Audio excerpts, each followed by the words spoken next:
세상에는 많은 삶들이 있습니다. 많은 다양한 인생들이 존재하죠. 아빠의 삶이 있습니다. 그렇다면 엄마의 삶이 있고, 부모의 인생이 있다면 자녀의 인생이 있습니다.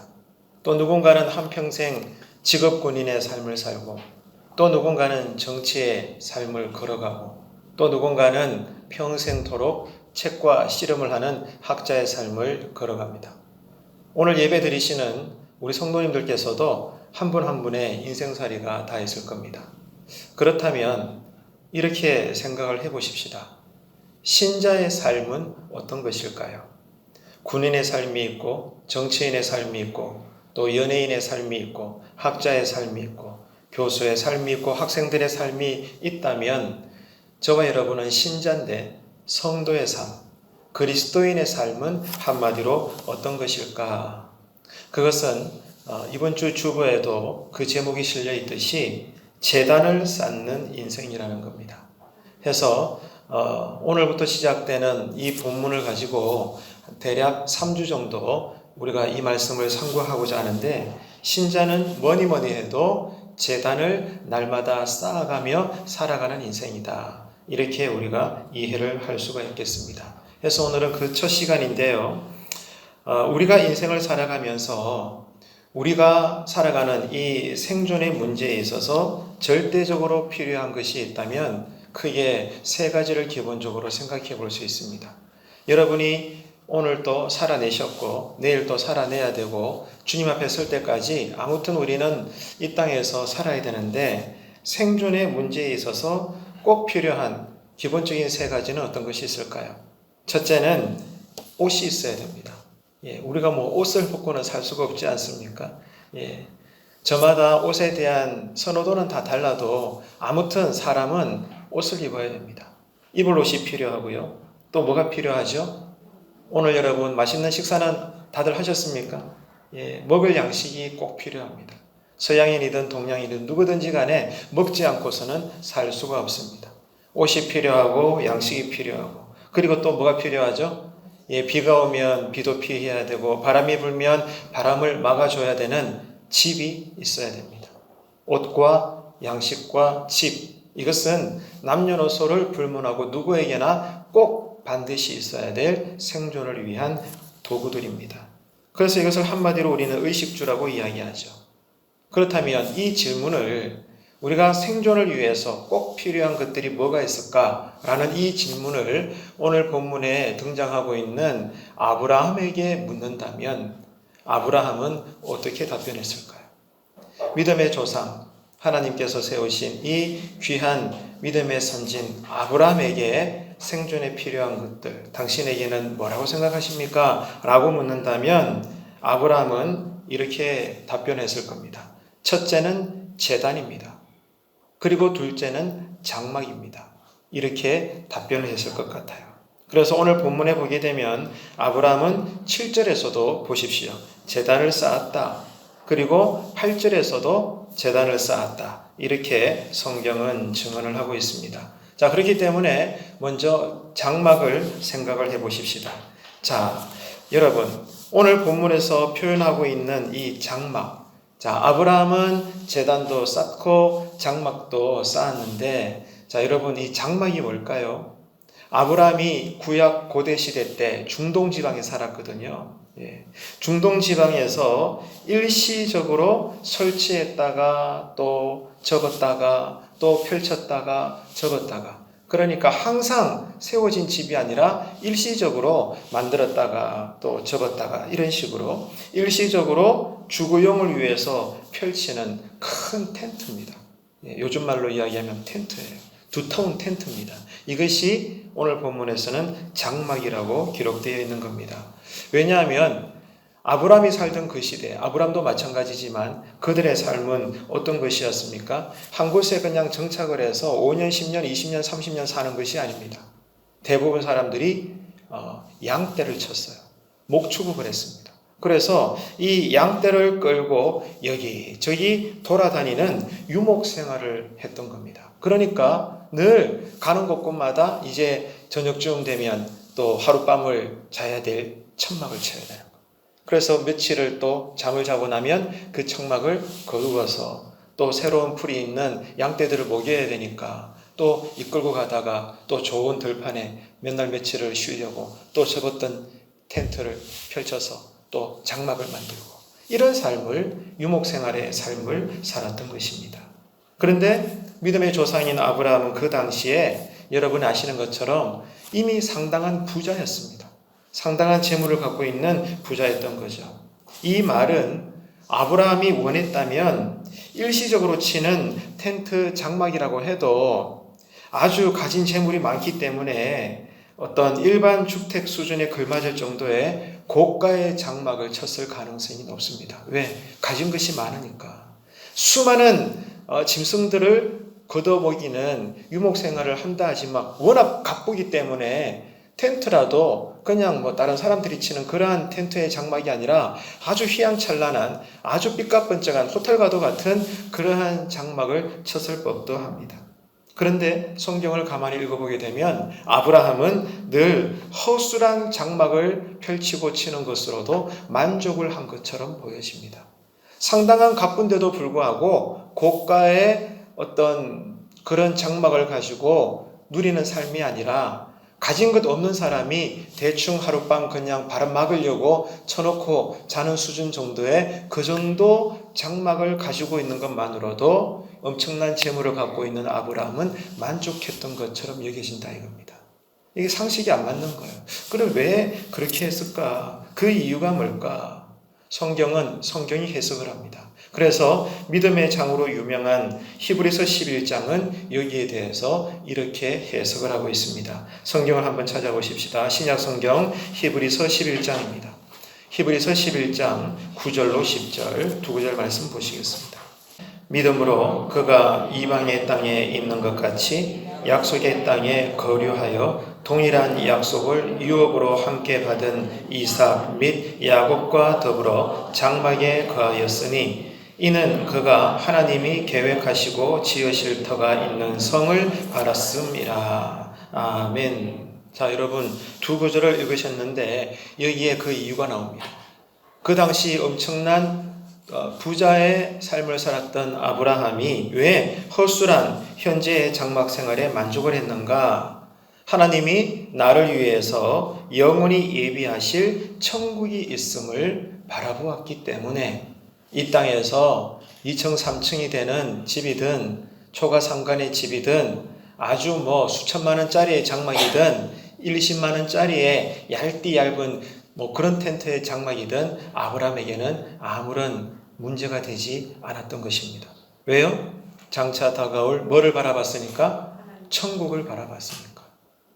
믿음의 눈으로 이 땅의 삶이 끝이 아니라 이 세상 너머에 진짜 내가 영생토록 거주할 장막으로서의 천국을 바라보고 믿음의 눈으로 그것을 소유하고 있었기 때문에 더 큰 조금 더 상처가 나지 않고 해함이 없는 완벽한 천국 안에서의 이 장막을 이미 믿음으로 소유한 자이기 때문에 이 땅에서 잠시 아주 최고급의 장막이든 아주 기본에 불과한 그러한 장막이든 그런 아브라함에게는 아무런 조건적인 문제가 되지 않았다는 사실입니다. 이것이 구약과 신약에 연결된 하나의 증거라는 거죠. 이것은 아브라함의 인생 목표가 이 세상에 있는 것이 아니라 세상 넘어 천국에 이미 가 있음을 보여주는 것이다 하는 것을 알 수가 있습니다. 결국 우리도 그래야만 된다는 거죠. 우리도 저 천국에 인생의 소망을 두고 현재의 삶에 만족할 수 있는 지혜로운 성령 충만한 신앙의 삶이 되시기를 축복합니다. 내가 어떤 집에 살든 어떤 생활의 형편이든 지금 내가 어떤 환경 속에 매여 있든지 간에 남들과 비교하지 않고 하나님께서 허락하신 내 인생의 바운더리에 대해서 만족하면서 왜? 잠시 지나갈 거니까. 살아봐야 여러분 100년 이상 살겠어요? 200년 살겠습니까? 아니거든요. 언젠가는 편안히 하루 일을 마치고 늦은 밤에 자다가 어느 날 하늘에서 소리가 들리는데 사랑하는 아들아 이제 때가 되었구나 고생했다 올라오너라. 그러면 우리는 다 내려놓고 빈손으로 왔다가 믿음만 붙잡고 올라가는 거예요. 믿으시면 아멘 하십시오. 네, 그렇기 때문에 지금 내가 처한 상황이 풍요로우면 풍요로운 대로 겸손하게 감사하고 없으면 없는 대로 원망하고 불평하기보다는 믿음으로 인내하며 결국 내가 영원히 구할 곳은 여기가 아니라 영생 천국 그곳이다. 그래서 현재의 삶에 내가 믿음으로 만족하면서 하나님만 우리가 기뻐하며 예수님 한 분만으로 충분하다고 밤낮으로 고백할 수 있는 세상이 알 수 없는 그러한 성령 충만의 삶을 살아내시기를 축복합니다. 그래서 여러분 이런 세상 환경에 속한 인생에 소망을 두지 않고 그러므로 현재의 삶에 어떤 것이든지 간에 내가 지금 많이 가졌든 적게 가졌든 내 뜻대로 되든 되지 않든지 간에 하나님께서 허락하시기 때문에 지금 내가 걸어갈 수밖에 없는 이 가정과 일터와 교회 생활에 대해서 현재 생활에 만족할 수 있다는 것, 이 만족을 성경의 언어로는 자족한다 이렇게 이야기합니다. 자족. 예배자의 신앙에 있어서 이 자족한다. 이것은 상당히 중요한 부분입니다. 그러나 아브라함에게 있어서 이 장막보다도 더 중요한 것이 있었는데 그것이 뭘까요? 오늘 본문에 그 단어가 나오는데 따라합시다. 제단. 장막이 아니고 제단이라는 것을 아브라함은 더 귀한 가치로 여겼다는 겁니다. 그러니까 정리를 하면 장막이라는 것은 아브라함의 육신적 필요를 대표하는 것이라면 제단이라는 것은 아브라함의 영적인 필요를 채워주는 대표적인 단어입니다. 장막은 육신이 밤이 되면 자야 되니까 피곤하니까 그래서 잠시 의지할 수밖에 없는 텐트지만 제단은 그의 영혼이 의지할 수 있는 유일한 창구가 된다는 거예요. 그래서 언제나 이 땅을 사랑하는 신앙의 삶에 있어서 저와 여러분에게는 두 기둥이 있습니다. 하나는 육체의 필요를 채워야 될 장막이 있어야 되고요. 또 하나는 우리의 영혼을 채워야 될 제단이라는 기둥이 있는 거예요. 이 두 기둥을 균형 있게 함께 붙잡을 수 있는 성령 충만하고 지혜로운 우리 교회 되시기를 간절히 바랍니다. 여러분 그래서 이 제단이라는 것은 아브라함에게 있어서는 하나님을 향한 믿음의 표현입니다. 이 제단이야말로 아브라함이 하나님을 어떻게 여기는지 하나님을 어떻게 신앙 고백하는지 드러낼 수 있는 하나의 통로가 되는 것이고 또 하나님과 교제하는 아주 복된 자리가 되는 것입니다. 그렇기 때문에 여러분 창세기를 가만히 읽어보십시오.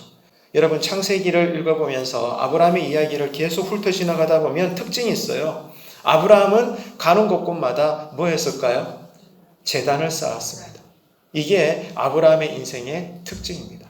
아브라함은 가는 곳곳마다 제단을 쌓았습니다. 한마디로 아브라함의 인생은 제단을 쌓는 인생이었다. 이것이 지금 우리가 살아가는 신자의 삶의 아주 롤 모델이 되는 거죠. 그래서 성경은 언제나 우리에게 제단을 쌓아라. 이것을 거룩하게 요구하고 있는데요. 정말 그런가 그렇지 않은가 볼까요? 로마서 12장을 한번 찾아가 봅시다. 로마서 12장 1절입니다.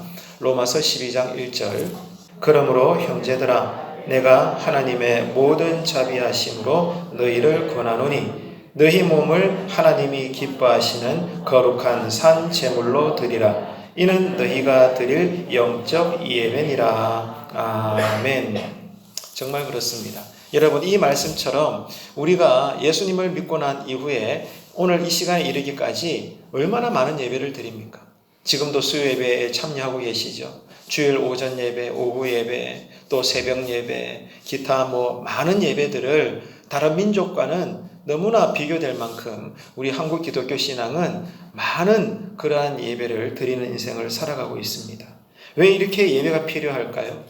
이 질문에 대한 대답을 오늘 본문에 나타난 이 아브라함의 역사적인 현장에서 우리는 그 이유를 찾아볼 수가 있습니다. 그래서 그 대답과 이유를 석 주간에 걸쳐서 우리가 생각해 보려고 하는데 오늘은 그 첫 번째입니다. 첫 번째로 아브라함처럼 우리는 왜 예배를 드리는 삶을 늘 제단을 삼는, 제단을 쌓아가는 인생을 살아야 되는가? 그 첫 번째 이유가 뭔가 했더니 우리가 감사의 삶을 살아야 하기 때문입니다. 따라합시다. 감사의 삶. 감사할 수밖에 없는 생활을 살 수 있도록 그 제단을 쌓는 인생이 우리를 그렇게 만들어 간다는 것입니다. 오늘 본문에서 우리는 아브라함이 제단을 쌓게 된 동기를 우리는 분명히 읽어볼 수가 있습니다. 자, 오늘 본문 7절 다시 한번 찾아보시겠어요? 오늘 본문 구약성경 창세기 12장 7절 다시 한번 찾아보시길 바랍니다. 자, 감사의 삶을 살아야 하기 때문에 우리는 날마다 제단을 쌓는 인생을 살아야 되는데 본문에서 아브라함이 제단을 쌓게 된 그 분명한 동기가 7절에 나온다는 거예요. 자, 7절 다시 찾으셨죠? 함께 읽습니다. 시작. 여호와께서 아브라함에게 나타나 이르시되 내가 이 땅을 네 자손에게 주리라 하신지라. 자기에게 나타나신 여호와께 그가 그곳에서 제단을 쌓고 되어 있습니다. 자, 여러분 똑똑히 보세요. 7절에 뭐가 기록되어 있죠? 따라합시다. 하나님의 약속. 예, 아브라함을 향한 하나님의 약속이 등장합니다. 하나님은요, 약속을 먼저 우리에게 주셔요. 내가 너에게 아들을 주겠다. 내가 너에게 열국을 주겠다. 내가 너에게 이것저것을 주겠다. 하나님은 먼저 우리 손으로 잡을 수 없는 그냥 말씀으로서의 약속만 주시고 이후에 그 약속이 이루어지게 해주십니다. 오늘 7절에서도 마찬가지. 하나님이 아브라함에게 약속해 주십니다. 그 약속이 뭐죠? 이 땅을 네 자손에게 주겠다. 어마어마한 약속입니다. 이 약속을 아브라함에게 주시는 거예요. 그리고 난 다음에 아브라함은 제단을 쌓았습니다. 그러니까 제단이 먼저예요? 약속이 먼저예요? 약속이 먼저예요. 하나님의 약속이 먼저 있었어요. 그 약속의 내용이 뭐라고요? 아브라함아, 내가 네 자손에게 이 땅을 주겠다. 알겠니? 그랬더니 아브라함의 반응이 예배를 드렸다는 거예요. 제사를 드렸다는 겁니다. 제단을 쌓았다는 겁니다. 자, 하나님의 약속이 있었어요. 이 땅을 네 자손에게 주겠다. 즉 너와 네 자손에게 주겠다는 것인데 이 약속을 아브라함이 받았을 때 아브라함의 마음이 어땠을까요? 여러분이 아브라함이라면 하나님이 어느 날 나타나셔서 여러분에게 아들아 딸아 내가 너에게 이 지경을 이 땅을 너에게 주겠다. 이렇게 약속하신다면 여러분 어떻게 반응하실 것 같아요? 슬플 것 같아요? 기쁠 것 같아요? 분노가 오를 것 같아요? 감사할 것 같아요? 바로 그겁니다. 아브라함의 마음이 어땠을까? 오늘 본문 5절 찾아서 읽어보도록 합시다. 두 구절 앞에 5절 함께 읽습니다. 시작. 아브라함이 그의 아내 사레와 조카 롯과 하란에서 모은 모든 소유와 모든 사람들을 이끌고 가나안 땅으로 가려고 떠나서 마침내 가나안 땅에 들어갔더라. 아멘. 그러니까 아브라함이 마침내 가나안 땅에 들어갔대요. 자, 그러니까 성경은 이것을 간단히 말하고 있지만 하나님께서 아브라함에게 나타나셔서 이 땅을 네 자손에게 주겠다고 하시는데 이 땅이 가나안 땅입니다. 그런데 아브라함이 약속받은 이 가나안에 도달하기까지 쉬웠을까요? 어려웠을까요? 창세기를 읽어보게 되면 수많은 역경들이 있었다 이거예요. 그냥 나뭇가지에서 감이 뚝 떨어지는 그러한 경우가 아니라는 겁니다. 참 많은 역경을 겪었다는 거죠. 아브라함이 하나님의 약속하심과 인도하심대로 가나안 땅에 도달은 했지만 그 가나안 땅이 저절로 약속대로 이루어지는 아브라함 소유의 땅이 되는 것은 아니었다는 겁니다. 다시 말해서 하나님께서 이 가나안 땅을 아브라함과 아브라함 자손들에게 주겠다고 약속해 주셨는데 그 약속대로 되기 위해서는 아브라함이 가나안 땅을 자기의 땅으로 만들어 가야 되는 거예요. 이게 기가 막힌 현실입니다. 그러니까 아브라함은 가만히 있는데 아무것도 안 하고 가만히 있는데 하나님의 약속대로 하나 착착착착착 이루어지는 것이 아니라 하나님이 아브라함에게 가나안 땅을 내가 주겠다 약속을 하셔놓고는 아브라함 입장에서는 그저 얻어지는 땅이 아니라 자기가 그 땅을 만들어 가야 된다는 거예요. 얼마나 기가 막힌 여러분 이 억척 같은 현실입니까? 이제부터 자기의 땅으로 만들어 가야 합니다. 그러니까 이것이 아브라함에게는 결코 사사롭고 작은 문제가 아니라는 거예요. 아주 큰 문제고 심각한 문제라는 겁니다. 그때 하나님이 아브라함에게 또다시 음성을 들려줍니다. 내가 이 땅을 주겠다. 이 땅을 주겠다는 거예요. 여러분 이해가 되십니까? 일찍이 하나님께서 아브라함에게 꼭 가라. 내가 너에게 지시할 땅으로 가라. 그 땅이 가나안이거든요. 그래서 아브라함은 갈 바를 알지 못했지만 하나님의 말씀을 믿음으로 할렐루야 믿음으로 10년간, 수백 년간 내려왔던 자기 고향을 떠나서 지금도 자기 고향을 떠난다는 건 얼마나 여러분 어렵습니까? 하지만 아브라함은 하나님의 은혜로 믿었다 이거예요. 그러므로 하나님은 아브라함이 믿는 것을 보고 아브라함을 의롭게 여겼다 했거든요. 그래서 하나님이 그냥 이 땅을 내가 너에게 지시할 땅으로 가라 약속을 주셨고, 아브라함은 그 약속을 믿음으로 받아 떠나긴 떠났는데 다가오는 현실은 막막한 거예요. 어떻게 가나안 땅이 내 땅이 된단 말인가? 저 엄청난 땅이 어떻게 내 땅이 된단 말인가? 내가 잘못 들었겠지. 내가 어쩌다 보니까 피곤한 가운데 이상한 얘기를 내가 들은 거겠지. 하나님의 음성이 아니겠지. 나중 가서는 자기가 들었던 약속의 음성이 막 의심이 될 만큼 그런 지경도 되지 않았을까? 우리는 상상해 볼 수 있는 거예요. 그런 찰나에 하나님이 말씀을 주시는 거예요. 내가 약속했지 않니? 이 땅을 내가 너에게 주겠다고 약속했지 않니? 하나님이 재차 확인해 주시는 거예요. 아브라함 입장에서는 어떨까요? 얼마나 감사하겠습니까? 처음에는 당찬 믿음으로 출발했는데 갈 바를 알지 못했지만 가나안 땅에 마침내 도달해 보니까 그냥 덜컥 자기 땅으로 주어지는 땅이 아니거든요. 이미 그 땅에 다른 사람들이 살고 있다 안 살고 있다? 살고 있는 거예요. 근데 어떻게 자기 땅이 된단 말입니까? 말이 안 되는 얘기지. 그러니까 안 믿어지는 거예요. 현실적으로는. 모든 것들이 실망스럽고 모든 것들이 좌절스럽고 내가 지금까지 뭐 했나? 내가 지금 뭐 한 거야? 이런 생각이 들 법도 한데 그때 하나님께서 또 말씀해 주시는 거예요. 네 자손에게 내가 이 땅을 주겠노라. 하나님께서 또 약속의 말씀으로 확신해 주니까 아브라함 마음이 갈기갈기 찢어져 있다가 하나님의 약속의 음성을 들으니 그 마음이 어땠을까? 얼마나 감사로 회복되는지 모릅니다. 그래서 아브라함은 그 약속의 말씀을 믿었지요. 믿었을 때 정말 이 땅이 내 땅이 되는 거구나 고백하게 되면서 그 감사함을 감출 수가 없어서 뭘 했다? 제단을 쌓게 되었다. 놀라운 신앙의 원리입니다. 그래서 아브라함의 제단은 감사의 제단입니다. 따라합시다. 감사의 제단. 오늘 이 시간까지 여러분은 계신 곳마다 감사의 제단을 쌓으시면서 믿음의 길을 걸어가고 있습니까? 아브라함과 같은 이 은혜가 임하게 되기를 축복합니다. 여러분 우리도요 이런 감사의 제단, 감사의 예배를 날마다 쌓게 되시기를 축복합니다. 아브라함이 먼저 주님으로부터 약속의 말씀을 받았기 때문에 이루어질 그 약속이 너무 기뻐가지고 감출 수가 없어서 예배를 드렸다는 거예요. 감사의 제단을 쌓을 수가 있었습니다. 그렇듯이 저와 여러분들도 먼저 뭘 체험해야 되느냐?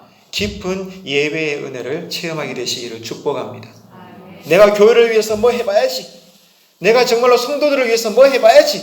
내가 이 달서구 송현동을 위해서 내가 한번 뭐 해봐야지. 이 민족을 위해서 내가 뭐 해봐야지. 좋습니다. 그런 비전을 가지시게 되기를 축복합니다. 그런데 여러분 그것이 먼저 어디에서부터 출발하느냐. 제단을 쌓음으로 예배 가운데 하나님의 음성을 들으시기를 축복합니다. 그게 먼저라는 거예요. 하나님께서 아브라함에게 약속의 음성을 들려주셨듯이 우리 공동체 예배나 개인 예배나 아무튼 살아있는 예배라는 자리와 통로를 통해 하나님의 성령님의 음성을 듣게 되는 여러분의 신앙체험 되시기를 축복합니다. 그러니까 먼저 하나님으로부터 비전을 받아야 되는 거예요. 내가 너를 통해 일할 것이다. 내가 너를 통해 이렇게 앞으로 나는 일을 행할 것이다. 하나님의 약속의 음성을 들을 때에 우리는 그 약속을 붙잡고 모든 것들이 하나님의 뜻대로 채워지고 이루어질 줄로 믿습니다. 아브라함은 먼저 하나님으로부터 약속의 말씀을 받았기 때문에 불안한 마음도 있었지만 다시금 그 마음속에 감사와 기쁨이 회복되는 거예요. 그러니까 당연히 뭐 하게 돼요? 제단을 쌓고 하나님 앞에 나아가게 되는 거죠. 그러므로 먼저 깊은 예배의 은혜를 체험하기 원한다고 새벽마다 기도하시는 예배자여 기도자가 되시기를 축복합니다. 주님으로부터 나를 향하신 놀라운 계획, 놀라운 비전, 하나님의 꿈을 우리가 발견할 수 있을 때, 회복할 수 있을 때, 그것을 붙잡을 수 있을 때 우리는 헌신할 수 있고 희생할 수 있고 충성할 수 있고 급기야 순교까지도 할 수가 있습니다. 자기 소견대로 교회 위하려고 여러분 하지 마십시오. 장담합니다. 결국 서로 상처만 받을 뿐이에요. 자기 소견대로 여러분 선한 것, 옳은 것, 경험했던 것 서로 내뱉지 말라고요. 그거 아무것도 아닙니다. 중요한 것은 함께 예배 드리는 가운데 함께 은혜 받고 함께 성령 체험하고 아멘이십니까? 함께 주님의 음성을 들음으로 그리스도의 신장을 이식받아 함께 교회 재단을 세워나갈 수 있는 우리 교회가 되기를 축복합니다. 그럴 때 감사함으로 예배 드릴 수 있고 삶에도 진정한 변화가 일어나게 되는 거죠. 사랑하는 성도 여러분, 저와 여러분을 향하신 하나님의 약속을 예배 때마다 받아 누리기를 원하신다고 기도하시기를 바랍니다. 자, 그렇다면 이렇게 되기 위해서 우리가 할 일은 저 앞으로 이렇게 하겠습니다. 저 앞으로 이렇게 한번 열심히 일해 보겠습니다. 이것이 아니라 그보다 먼저 해야 될 것은 여러분의 하나님을 알아가시기를 축복합니다. 하나님이 누구신지 알아가십시오. 더 깊이 하나님을 체험해 가십시오. 하나님의 능력을 맛보아하시기를 축복합니다. 이게 먼저라는 거예요. 그리고 그분과 깊은 교제를 나누시기를 바랍니다. 그러므로 하나님이 우리에게 들려주신 그 음성, 그 말씀, 생각나게 하시고 깨닫게 하시는 성경에 이미 기록되어졌던 그 내용들의 약속들을 여러분 받으셨다면 나에게 주시는 말씀으로 믿으시기를 축복합니다. 그렇게 되면 우리가 드려지는 그 모든 이후의 예배는 감사의 예배가 될 수밖에 없는 거죠. 나의 눈으로 볼 때는 모든 게 불가능해 보입니다. 나의 소견과 방법과 경험으로 볼 때는 모든 것이 안 될 것 같습니다. 그런 가운데 있지만 무릎 꿇고 기도하고 함께 모여 예배드리고 말씀을 듣고 배우고 말씀을 암송하고 그러다가 말씀이 깨달아지는 가운데 이 말씀을 통하여 예배드리는 모든 과정을 통하여 하나님이 우리 마음을 통해 깨닫게 해주시는 음성들이 있어요. 이것이 오늘 본문에 기록된 하나님께서 아브라함에게 주셨던 약속의 말씀이듯 우리에게도 들려주시는 성령님의 음성이 있는 줄로 믿으시기를 바랍니다. 그래서 그 성령님의 음성, 말씀에 근거하고 말씀과 동일한 성령님의 세밀한 음성을 배목사도 듣고 장로님도 들으시고 집사님, 권사님, 모든 성도님들이 함께 듣고 아멘으로 고백하게 될 때 기도하기 전에는 안 될 거야. 해본들 되겠어? 그래도 뭐 예배 들어봐야 되지 뭐 이 정도가 다였는데 정말 살아있는 예배를 드리고 예배 가운데 은혜를 체험하고 나니까 들려주시는 하나님의 음성을 깨닫고 나니까 그 다음에 어떤 마음이 우리 마음속에 회복되는 거예요? 할 수 있겠구나. 할 수 있다. 주님이 우리를 통해 일하신다. 할렐루야. 마음의 기쁨과 감사가 회복되는 거예요. 그전에는 안 될걸. 다 많이 떠나갔는데 뭐 되겠어? 더군다나 지금 코로나 때문에 다 한다는 얘기가 이제 코로나 일어나기 전 시대는 이제 절대로 돌아갈 수 없다는데 아이고 뭐 되겠냐고. 솔직히 누구나 다 그런 생각할 수밖에 없어요. 그럼에도 불구하고 예배드리고 기도하고 부르짖고 찬송 부르고 아멘이십니까? 그러는 가운데 하나님께서 세밀한 음성으로 아니야. 나는 살아있어. 나는 너와 함께하며 나는 너를 통해 일할 것이야. 네. 그 음성을 듣게 되면 깔아졌던 무너졌던 찢어졌던 신앙의 모든 뜨거움이 다시 일어나게 될 줄로 믿습니다.